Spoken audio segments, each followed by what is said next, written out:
What's up guys, welcome back to the Sweet YouTube channel. Right, today what I'm going to talk about is a short or a TikTok that I made a couple of days ago, basically explaining my top 5 players in each position. So I've done goalkeepers, full-backs, centre-backs, centre midfielders, wingers and strikers. I am going to put it on the in this video. I'm going to just put the complete selection up, just so you guys can have a look. You know, you can either have a look at what I've picked and then just click off the video. But if you want to stick around and understand why I chose each player, which is what I'm going to talk about today, then you're more than happy to do so. So it should be on the screen now. So let's just get straight into it. We're going to start with the goalkeepers. At 5, I picked Nick Pope. Obviously, he was very good for Newcastle last season. They've had a stuttering start to this season, but ultimately, I think he is a top-class goalkeeper. For me, he's ahead of the likes of Ramsdale. I just think Ramsdale got too many errors in him. A couple of good shouts, especially from last season. You know, these other two goalkeepers had the highest save percentages in the league last season. That was both Raya and Leno, both from mid-table clubs. So to me, they scream that they are top quality goalkeepers, but unfortunately Ramsdale, Raya and Leno both missed out on my list. Onana was my 4th choice pick. Basically, obviously we haven't seen a lot of him. Guided Inter Milan to the Champions League final last season, but since he's come to United, hasn't looked the most confident in front of his goal, and has made some questionable decisions, as well as some good saves. But overall, I think his quality alone is better than Nick Pope's.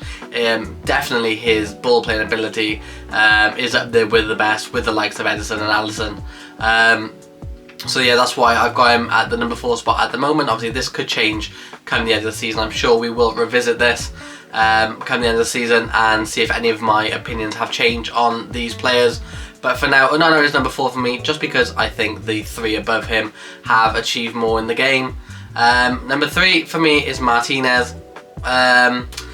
Obviously he doesn't get the plaudits of the top 2 just because of the team he's currently playing in, but he is a World Cup winning goalkeeper and a fantastic shot stopper nonetheless, which is why I've put him at the 3rd spot.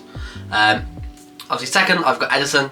The reason I've got Ederson second as opposed to Alisson is because I think Ederson's distribution is absolutely amazing. He allows Manchester City to basically start their free-flowing attack, but in terms of shot stopping, I don't think he's the best player in the league, or goalkeeper, sorry. I do think there are a number of goalkeepers which are better stopping shots, even the likes of Raya and Leno, but his ball playing ability is second to none in that department, which is why he's number 2 on my list. And then probably the most all-rounded goalkeeper there in terms of shot stopping ability, one-on-one saves, distribution, comfortability on the ball, has to be Alisson. He's proved it now for many years at Liverpool that he is a top-class goalkeeper and thoroughly deserves number 1 on this list. On to the fullbacks. Now, this is where in the comment sections of both YouTube and TikTok that there was the most talk. Understandably, there are a lot of good talent, especially English talent, among the mix, all playing in the same position and vying for potentially that England number 1 spot. So at number 5, I've gone with Pervis Estupiñán. Basically because just over the last season and a bit, he's gone up levels. He's like the shadow. He's just, you know, his former self is long gone, and he's stepped up to the plate, and he looks a really good fullback for Brighton at the moment, both attacking and defensively. But I think due to maybe it's just because of who he is, you know, being I think he's Venezuelan.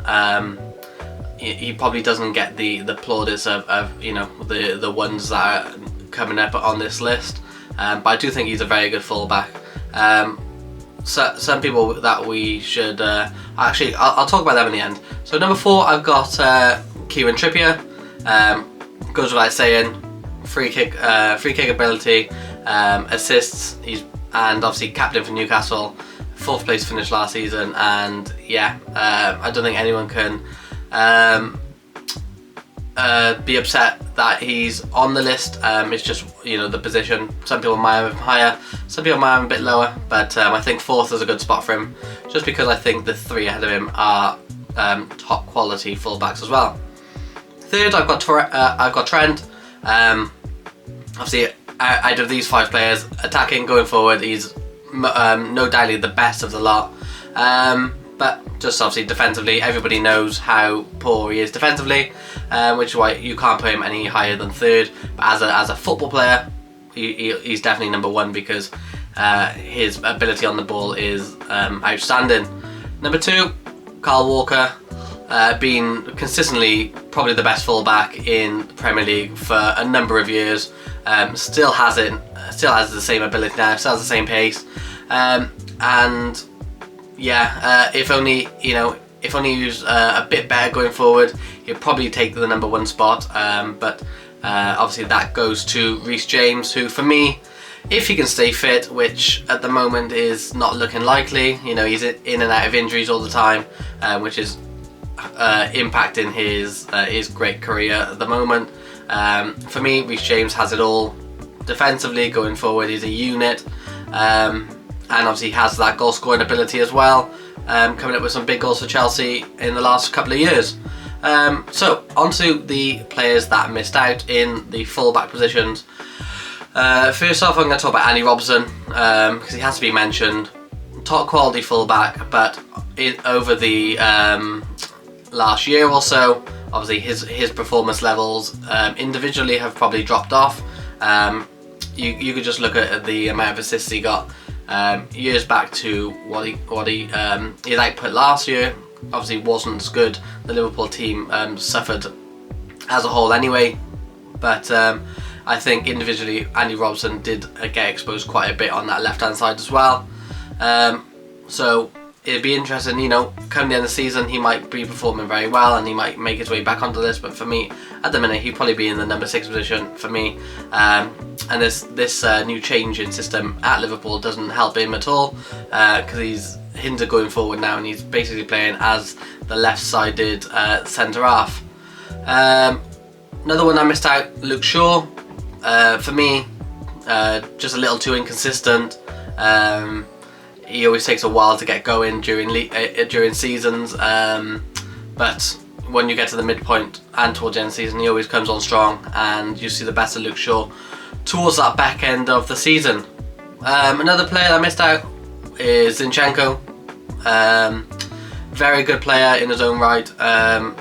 For me personally, I think he'd do a better job in the midfield. You just see him for Ukraine, playing more advanced, and he runs, you know, in some games he runs the pitch, but as a left back, like he's been for Arsenal and he was for Manchester City, still a good player. Don't get me wrong, he's top quality talent, but I just don't think as good as this right side heavily dominated list. And the last player I'm going to talk about, which a lot of people mentioned, didn't really come into my thought process, was Pedro Porro. Yeah, I don't think anyone can just forget of how poor a season, especially defensively, Spurs had last season. So, you know, I know he came in January, but he had 6 months of being in a poor Spurs side, and now obviously Ange Postecoglou's come in and changed the way they're playing, and he's had a very good start to the season, don't get me wrong, so has Udogie as well, but Udogie would never make this list because obviously he's only played 4 games in the Premier League at the moment. But yeah, for me, Pedro Porro, you can't really put him in this list after 4 games, but has definitely had a good start to the season. Like I said, maybe come the end of the season, this list will change. Pedro Porro could have a fantastic season, he could make this list. So, onto the centre-backs. Number 5, I've got Sven Botman. I think he's been a great addition to this Newcastle side. was one of the main reasons why the defence was so good last season. Yes, they've had, like I said, a rocky start to this season, but after the efforts last season, it's kind of be expected to have a slow start. But I think he will come good again. I think the Newcastle team, they've had a hard run of fixtures. They got a nice generous run now coming, maybe after this Brentford game, and I think you'll start to see the best of Newcastle again shortly. Number 4, I've got Van Dijk. It might be a shock to some people. Some people see him so low, but I just think he hasn't been the same since his injury. Probably the defender which has had the highest ceiling in the Premier League, especially in the last decade. There's been no other Premier League defender which has come close to winning the Ballon d'Or, like he did in 2020, or 2019 or 2020. And I think, like I said, I do think after his injury, he hasn't quite been the same, and I think his legs are starting to, they are starting to slow down with Liverpool consistently playing that high defensive line. It's catching him out more and more. I think he is losing that yard of pace. I think if he played in a team now, which played a slightly deeper line and relied on his defensive ability, you would see the best of Van Dijk again. But I do think that he's getting quite quiet with a high defensive line and having to track back quite a lot. Number 3, I've gone for Saliba. With Saliba, I think he's a top quality defender, and would be higher on anyone's list, only for Stones and Diaz being as good as they are. Another thing that probably hinders Saliba is his age. I know it shouldn't, but the length of time being in the Premier League. Like I said, he's only really had one full season, and obviously these 4 games. But ever since he has come in, he's been a top quality addition. Right, on to the 2 that I just mentioned. Number 2, John Stones, and number 1, Ruben Diaz. I don't think anyone can complain. At the moment, these 2 are the best 2 defenders in the Premier League. Stones playing a slightly different way to Diaz. Diaz being the stalwart at the back, while Stones is getting a bit further forward, playing more as the 6 in possession. But obviously he's not a 6, he's a centre half, and is playing at a very high level. So on to other players that missed out of the centre-back position. You have the Manchester United pairing of Varane and Lisandro Martinez. What I would say with Varane is he struggles to stay fit. Obviously he's currently injured now. That for me that has hindered him quite a lot, but obviously he is a top talent when he is fit. And then Lisandro Martinez, he could have easily made the list, maybe ahead of Botman. He probably will in some people's lists. He's been a great addition to that Manchester United team, and was one of the main reasons why they had the most clean sheets in the Premier League last season. Another player to add to the list is Konate. He's very good defender. Where one thing I will say, he does have an error in him, and he's also injury prone as well, which means his minutes are reduced. 2 more, I've got Gabriel. He's good, a very good defender, but I don't think he's quite at the level of Saliba, or even at 5 Botman. But he definitely deserves a mention. Had a very good season with Arsenal last season, and unfortunately hasn't really had a look in this season thus far, only playing 1 game. And then the last one, another one people were mentioning, was Christian Romero. I just think with Romero, he's another player that definitely has a mistake in him, dives into challenges. I don't really like the way he defends, but I'm not the guru of football, but obviously he has started this season very well as well. So, like I said, he could be another one that can make his way back into the list come the end of the season. So, onto the centre midfielders, and at 5 I've got Bruno Fernandes. I just think with Bruno, he's a bit hot and cold. When he's on form, he's on fire and looks like the best player in the league. When he came into the Manchester United side to begin with, and he got all those goals and assists, he looked unstoppable. That form has kind of died down, and he looks to be playing more of like a passive role in this Manchester United team, and allowing the the forwards to just do their thing. For me, it's he's playing out wide, on the wide right a lot. I don't think that's his best position. I think he should be in the 10, right behind the striker, and dictating play from there.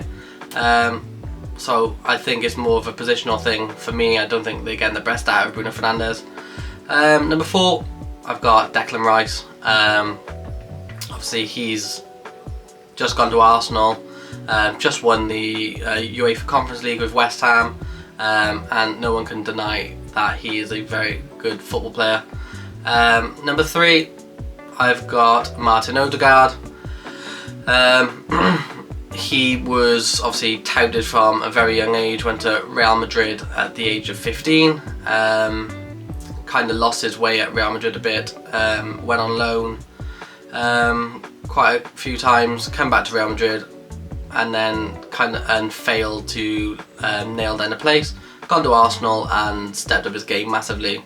He's now come into his own, and he got 15 goals last season, already off the mark this season, and he does look like an exceptional talent.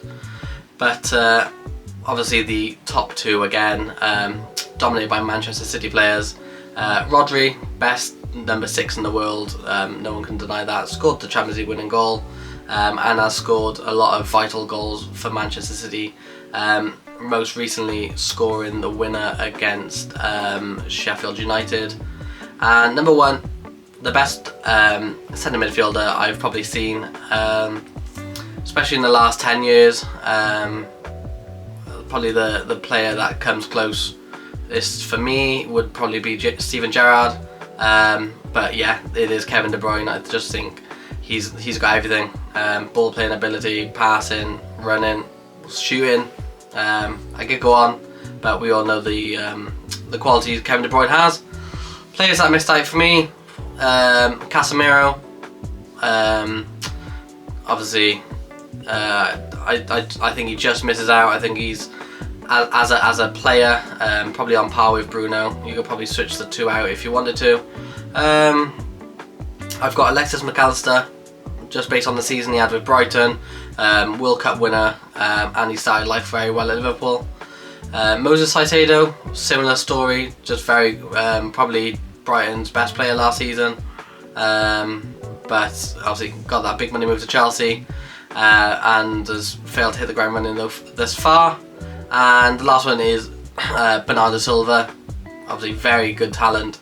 Man City did very well to keep him at the end of last season, and I think he is just a very, very good player, and is unfortunate to be overshadowed in this Manchester City team, should I say.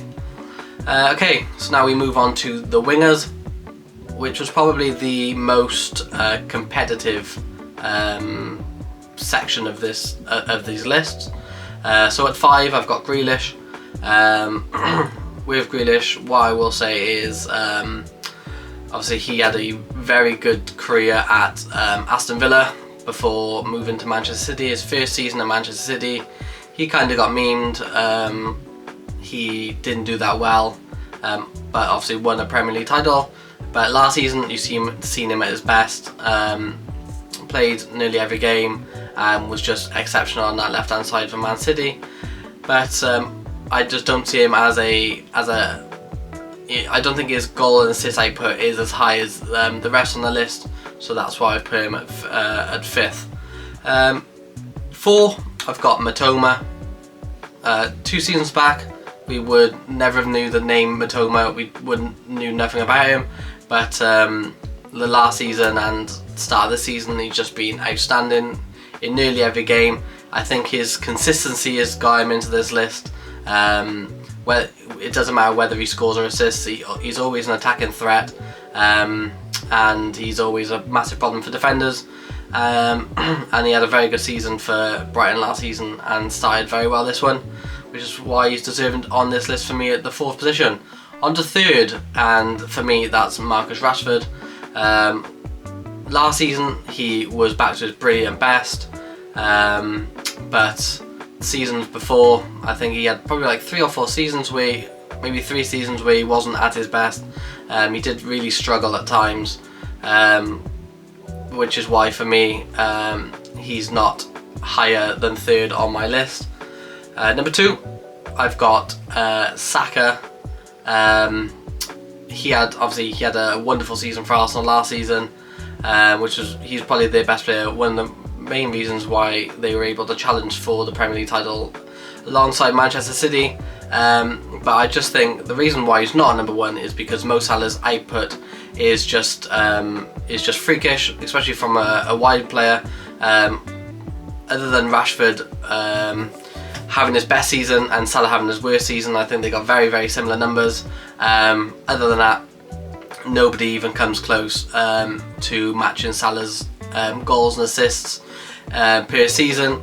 Obviously he's won the Golden Boot twice, he's won the Premier League, won everything there is to win, and I think it's just time to appreciate the type of player Mohamed Salah is, and we won't see a player like him for a very long time. So some players that are missed out on the winger position.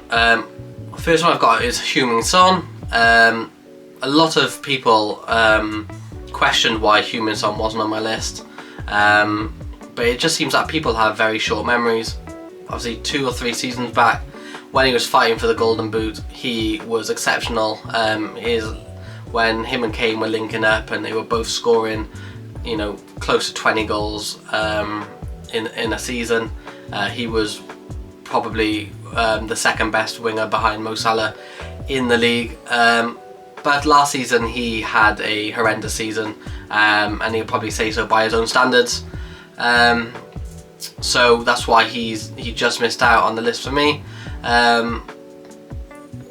Even at the start of the season he wasn't at his best. Obviously he did score a hat-trick against Burnley, but that was playing in the number 9 position. So whether he continues to play there, I would certainly hope so from a Spurs point of view, because it doesn't look like Richarlison has the ability to have the goal output that Heung-min Son can provide. Next one is Phil Foden. Exceptional talent. Don't really know what's going on with him at the moment. He's struggling to get past Jack Grealish in that left wing position. He's kind of having to be shuffled across to the number 10 position in order to get a game. So for me, there's no way he could be on this list. A player which missed out and will, for me, probably be in this list come the end of the season is Luis Diaz. Injuries have really hampered him, especially last season. He missed half the season, so he's been unable to show his best. But I think with a full season under his belt now, he will show what he's capable of. He's already scored a couple of goals this season, and especially a brilliant one against Bournemouth, and looks, like I said, a real talent. For me, will find himself in this list come the end of the season. And the last player to miss out slightly is Gabriel Martinelli. Just think, when you compare these wingers and what they provide, I think Martinelli's goal output is outstanding. But I was just comparing him with Saka mainly when creating this list, and I just think Saka offers a lot more to his game than Martinelli does, which is why for me Saka made the list and Martinelli didn't. Okay, lastly, on to the strikers. This list was probably the most simple. I don't think there's many outstanding number 9s in the Premier League, which is why usually the likes of Nunez and maybe Jesus probably wouldn't be on this list, and why Isak is so high. It's just because there's a lack of top quality number 9s in the Premier League, especially with Kane going. Manchester United have just bought a young prospect but other than that, there's not that much. Obviously, Ivan Toney, who was outstanding last season, is currently suspended, so didn't really know whether to include him, but we will talk about him later. So 5, I've got Gabriel Jesus. For me, it's just an output thing. He's an exceptional football player, very good on the ball. His dribbling ability is up there with the best in the Premier League, but I just think his goal and assist ratio isn't as good as it should be for a player of his quality. Number 4, I've got Darwin Núñez. I just think raw ability, maybe he hasn't shown it last season, and I think he only scored 9 goals last season, but I think everyone's seen what he's capable of at Newcastle. He had another good performance against Bournemouth, and I think the best is yet to come from Darwin Núñez, which is why I've put him 4th in my list. Number 3, I've gone for Ollie Watkins. The back end of last season, he was just frightening. He was scoring against everybody. Finished on 15 goals last season, and is just a really good top class forward, which is why he's on the list. Number 2, like I said, I've gone for Isak. It's mainly because just technical ability alone. Obviously he scores goals. I think he's going to get around 20 goals this season. Just think he's going to perform really well. He hasn't started the season well, but I just think that's down to Newcastle's tough start to the season. They've had a lot of hard games, and I think we'll start to see the best of him now. The fixtures are starting to ease up, and obviously number 1 is the record-breaking Erling Haaland. Already got 6 goals in 4 games this season, as well as 38 last season. 36 last season, sorry. He's just exceptional. Just a robot, and thoroughly deserved the number 1 position in this list. So that is the list. Like I said, I've had a lot of feedback on all forms of social media about this, which I thought I'd make a full-length video on it, explaining why I made each decision. But like I said, if you've got anyone else, especially if I've missed anyone, I don't think I have, but if I've missed anyone obvious, just let me know. One off the top of my head right now could be Thiago Silva, exceptional career. Just think he's coming to the end of his tenure now, being 38 years of age. But other than that, let me, like I said, let me know how I done. If you like this video, give it a like, subscribe if you're new. Only helps me out. Other than that, I will see you in the next one, which will be the Game Week 5 preview. So I'll see you in that video. Peace.